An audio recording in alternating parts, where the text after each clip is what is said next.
Let's talk TikTok. The latest legal battles surrounding the platform have been setting off alarms across industries. Privacy concerns, geopolitical drama, and even some whispers of good old-fashioned overreach.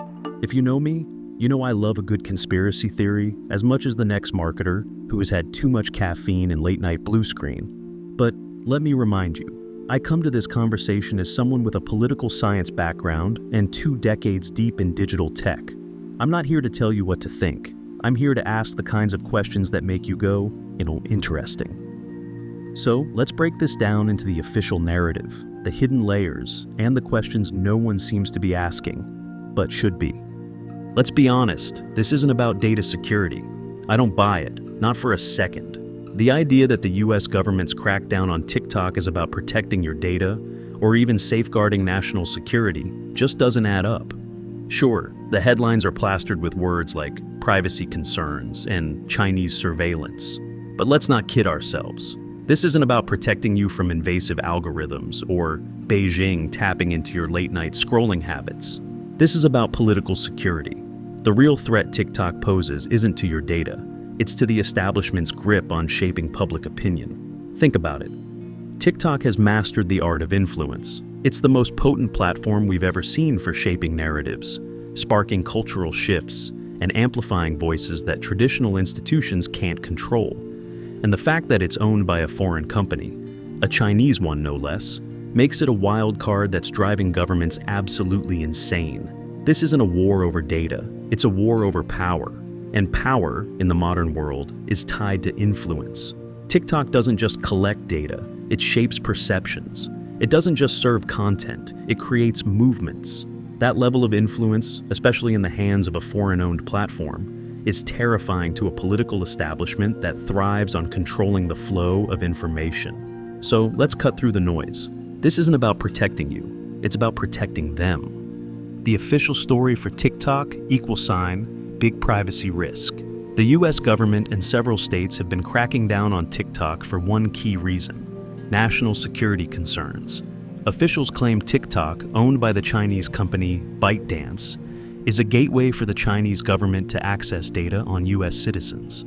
Think of it as the digital equivalent of leaving your diary out in the open. Except your diary now includes your facial recognition, location data, and what side of #food talk you're on. The concerns are technically valid.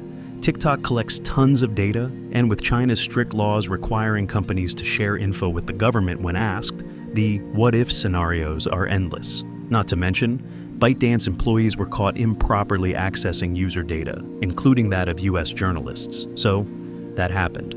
On paper, it's all about protecting user data from a foreign adversary. But here's the thing. If we're talking about user privacy, TikTok is hardly alone in its data hoovering ways.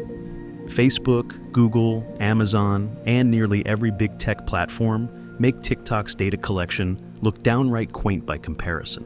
So, why TikTok? Why now? Is it about power and not privacy?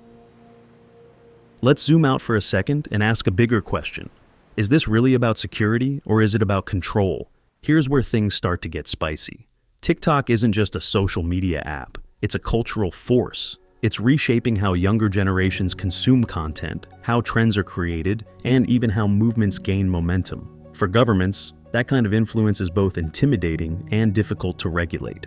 Unlike Facebook or Twitter, TikTok isn't a US-based company, so it's harder to influence or subpoena when it doesn't play by the rules of Silicon Valley. Could this be a turf war disguised as a security issue? Look at what happened when TikTok refused to sell its US operations to an American company during the Trump administration. The gloves came off, and things have been tense ever since. This raises a question. Is the crackdown about TikTok being a national security risk, or about it being outside US control? If this were really about privacy, why not just write a law? Here's the part of the TikTok saga that doesn't add up. If the US government's primary concern is protecting Americans' data, why hasn't it taken the simplest, most straightforward path to solve the problem? Let's face it. If this were truly about data privacy, there's a much easier way to handle it than the messy, dramatic, sell it or ban it ultimatum we've been watching unfold. Think about it. The US government could have written a law requiring apps from foreign adversaries, or whatever buzzword list they'd like to create, to meet stricter data security standards. They could have mandated that any platform operating in the US must store user data domestically, undergo regular security audits, and restrict access to sensitive information. Not only is that a pragmatic solution, it's also one that's been done before. We've seen similar rules applied in industries like finance and healthcare, so why not social media?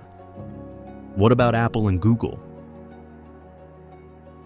Better yet, the government could have just outsourced the problem to the gatekeepers of the app ecosystem, Apple and Google. These companies already have significant power to regulate apps in their stores, and they've shown a willingness to enforce strict privacy and security standards. Apple, in particular, has made privacy its calling card, introducing features like app tracking transparency that fundamentally alter the ad tech landscape. Imagine this. The government mandates that any app from a flagged country must pass additional privacy and security checks before it can be listed on the App Store or Google Play. Apple and Google would handle the heavy lifting, vetting the apps, auditing their data collection practices, and blocking those that don't meet the standards. Done and dusted. No need for political theater, no need to disrupt millions of creators and businesses, and no need for TikTok users to panic scroll Twitter for updates on whether their app is about to disappear. Why the hardline approach to force the sell it or ban it ultimatum? So, why didn't the government take this route? Why didn't they legislate higher data security standards or let the tech giants handle the dirty work? Instead, they went straight for the jugular, sell TikTok to a US company or face an outright ban. Here's why that feels fishy. Writing a law to regulate data privacy for foreign-owned apps would have been easy. It's politically defensible, publicly popular, and most importantly, it actually addresses the stated problem, user privacy. Plus, it would set a clear precedent for how the US plans to deal with similar platforms in the future. If another app from a foreign adversary comes along, the rules would already be in place. But that's not what happened. Instead, the government went with the nuclear option, an ultimatum that's more about power than practicality. When you step back and look at it, this wasn't a surgical strike on data privacy concerns. It was a broadside aimed squarely at TikTok's ownership structure. What this really suggests, the hardline approach tells us something important. This isn't just about protecting user data. If it were, the government would have taken the simpler, more targeted route. The fact that they didn't suggests that something bigger is at play. The sell it or ban it approach has nothing to do with making TikTok safer for users. It's about forcing ByteDance, and by extension the Chinese government, into a corner. It's about control. By demanding TikTok be sold to a US company, the US isn't just solving a privacy problem.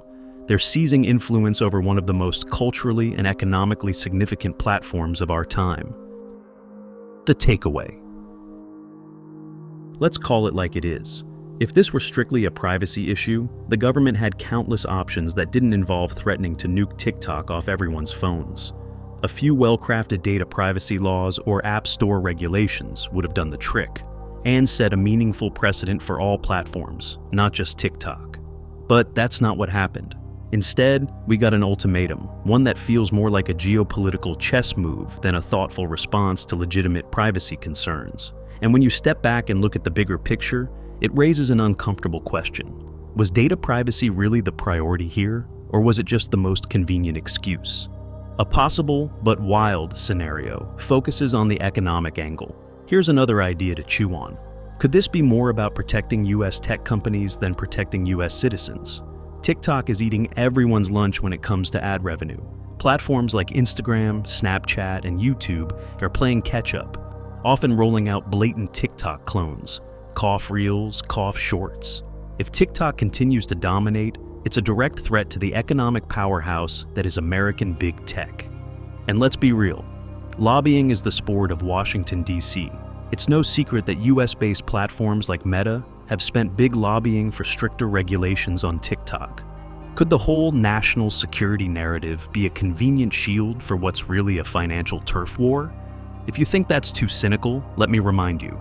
This is the same government that once tried to break up a tant over telephones. What nobody's asking who gets hurt the most. Now, let's flip the script. Whether TikTok gets banned outright or tightly regulated, who really loses? It's not ByteDance. They've got a global user base to fall back on. The real casualties are the creators and small businesses that have built their brands on the app. TikTok is the discovery engine of our time. For creators, it's been a golden age of opportunity. For small businesses, it's been a lifeline, particularly during the pandemic, when the algorithm helped brands reach audiences they could never afford to target through traditional advertising. If TikTok goes away, it's the underdogs that lose the most, while the giants like Meta and Google reclaim their throne. The deep, dark theories. Is this about a quiet payoff to the Chinese government? All right, let's wade into the murkier waters. If you've got a soft spot for a good geopolitical conspiracy, don't we all?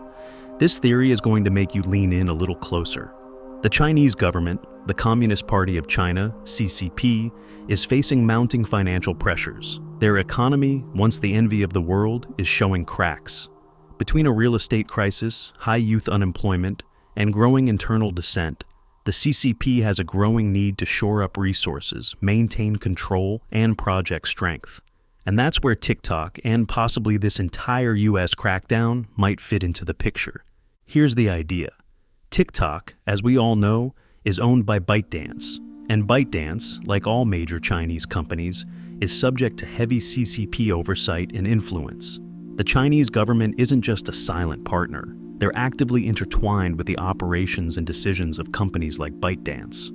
So, let's say the US forces TikTok to be sold to an American company or investor group. Remember the Oracle Walmart fiasco that almost happened in 2020. What happens in that scenario? A massive payday for ByteDance, and by extension, the CCP. Think about it. If TikTok were sold, that deal would likely be worth tens of billions of dollars. That's a cash windfall flowing directly into ByteDance's coffers, and by extension, into the Chinese government's hands. The US or US-based investors would essentially be writing a check to the CCP, funneling billions into the pockets of a government we're simultaneously trying to weaken. In this context, the US's relentless pursuit of a TikTok ban starts to look less like a hardline stance on national security and more like a veiled way to engineer a cash transfer to China without calling it a direct payment on our financial obligations. Why would the US play along with this? If this sounds far-fetched, let's put it into perspective. The US owes China over $850 billion in treasury securities, making them one of the largest foreign holders of US debt.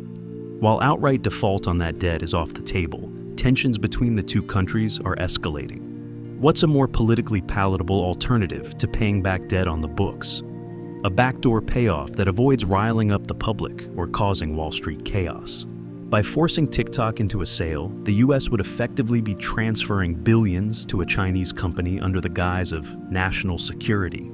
It's not labeled as a debt payment, but functionally, it accomplishes the same goal, transferring US capital to China without openly admitting it. This theory suggests that the US government might be playing the long game here, trying to quietly alleviate financial tensions with China, while distracting the public with headlines about TikTok dances and privacy concerns.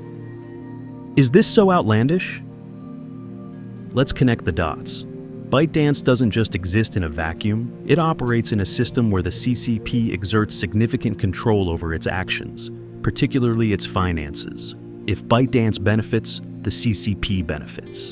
And the timing couldn't be more interesting. The Chinese government needs cash flow, and TikTok, one of the most valuable tech platforms in the world, is a convenient conduit for it. It also explains the CCP's firm refusal to allow ByteDance to sell TikTok's algorithms, which are the secret sauce behind its success. Why?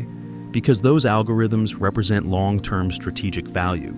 If the CCP sees TikTok as both a cash cow and a critical soft power weapon, you can bet they're strategizing about how to use it to their greatest advantage. From this perspective, the US's TikTok ban threats could almost be viewed as a negotiation tactic, a way to force China into a sale that results in a massive cash influx for the CCP. Sure, it's framed as protecting American privacy, but in reality, it could be a creative workaround to settle financial imbalances between the two superpowers without calling it what it really is.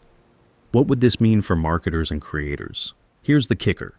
If this theory holds water, TikTok's fate isn't just about privacy or ad revenue wars. It's a pawn in a much bigger chess game between two global powers.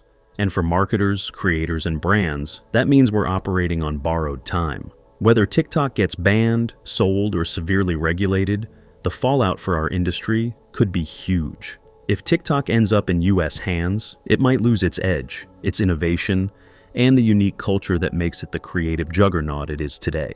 Meanwhile, if TikTok stays under Chinese control but is battered by constant political scrutiny, the platform's stability could come into question. Either way, the ripple effects will be felt across the digital marketing landscape. It's not just about adapting to new platforms or strategies, it's about understanding that we're caught in the crossfire of a geopolitical showdown. So, the next time someone tells you this is just about privacy, take a second to think about all the layers underneath. Because sometimes, the best stories are the ones happening behind the scenes. Questions we should be asking. I told you I'd ask all the questions, so here's what's bouncing around my head. Why are we singling out TikTok for privacy concerns when US-based platforms are equally invasive? If this is about protecting citizens, shouldn't we be having a broader conversation about all data privacy, not just TikTok's? What's the long game here? If TikTok is banned, do we really think another Chinese company won't create a new app just as popular? Are we trying to set a precedent for how we deal with foreign tech companies in general? Who benefits the most from TikTok's downfall? If you follow the money, where does the trail lead? What happens if TikTok stays but is forced to change? Forcing them to move data servers to the US or sell to an American company might solve the political optics, but would it actually protect user data, or just put it in different hands? And finally, why does this matter to us as marketers? If TikTok is a no-go, what's plan B for reaching the younger, hyper-engaged audience we've come to rely on?